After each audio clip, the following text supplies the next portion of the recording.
শিল্পের শহরগুলোতে একের পর এক নামছে শাটার, আর সেই বন্ধ দরজার আড়ালেই হারিয়ে যাচ্ছে হাজারো মানুষের জীবিকা।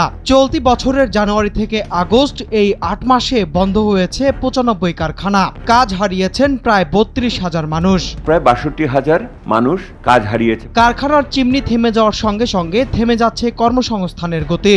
সিডিপির অর্থনৈতিক পর্যালোচনায় উঠে এসেছে এমন অস্বস্তিকর চিত্র।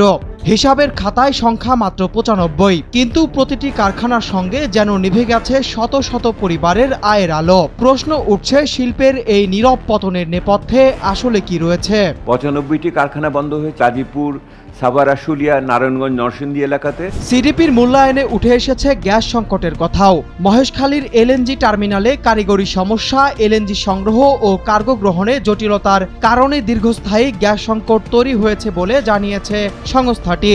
এর প্রভাবে টেক্সটাইল, ইস্পাত, কাগজ, পার্টিকেল বোর্ড ও সিরামিক সহ গ্যাস নির্ভর শিল্প ক্ষতিগ্রস্ত হয়েছে। মহেশখালীতে যে সমস্ত কারিগরি প্রযুক্তির দক্ষতার দরকার ছিল সেটা দিয়ে আমরা মেরামত করতে পারছি কিনা। শুধু জ্বালানি সংকট নয়, উৎপাদনের পরিসংখ্যানও দিচ্ছে অস্বস্তিকর বার্তা। শিল্প উৎপাদনের প্রবৃদ্ধি ৩.৪% থেকে নেমে এসেছে শূন্যে। উৎপাদন খাতের প্রবৃদ্ধিও ৩.৫% থেকে শূন্যে দাঁড়িয়েছে। অর্থাৎ শিল্পের চাকা থামার সঙ্গে থমকে গেছে প্রবৃদ্ধির গতিও।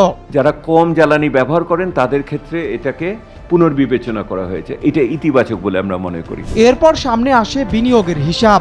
বেসরকারি খাতে ঋণ প্রবৃদ্ধি ৬% থেকে কমে হয়েছে ৪.৫%। আর মূলধন যন্ত্রপাতি আমদানির এলসি খোলার প্রবৃদ্ধি ১৪.৬% থেকে নেমে দাঁড়িয়েছে ঋণাত্মক ১৩.৬%। বিনিয়োগের ভবিষ্যৎ নিয়ে প্রশ্নটা তাই আরও গভীর হচ্ছে।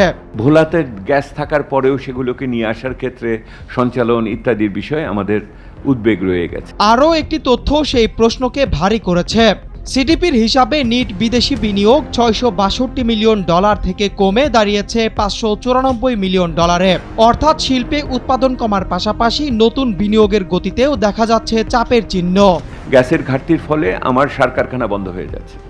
ঘটনার শুরুটা কয়েকটা কারখানা বন্ধ হওয়ার খবর দিয়ে, কিন্তু তদন্তের মতো করে হিসাব মেলাতেই সামনে আসছে বড় চিত্র।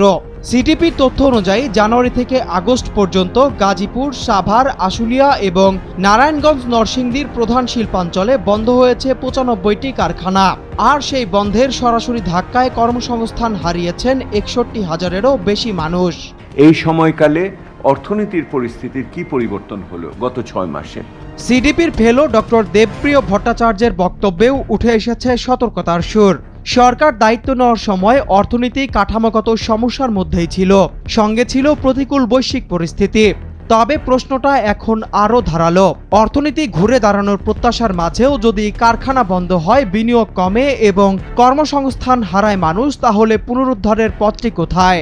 একটি কারখানার শাটার নামার শব্দ হয়তো কয়েক সেকেন্ডের, কিন্তু তার প্রতিধ্বনি পৌঁছে যায় একটি পরিবারের রান্নাঘর পর্যন্ত।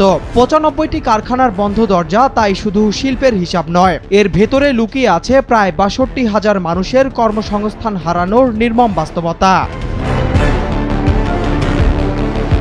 এখন সবচেয়ে বড় প্রশ্ন, এই বন্ধ দরজাগুলো কি আবারও খুলবে, নাকি শিল্পাঞ্চলের নীরব অন্ধকার আরও দীর্ঘ হবে? উত্তরটা নির্ভর করছে বিনিয়োগ, উৎপাদন ও কর্মসংস্থান ফেরাতে সরকারের পরবর্তী পদক্ষেপের ওপর। আর সেই পদক্ষেপের দিকেই এখন তাকিয়ে পুরো শিল্প খাত।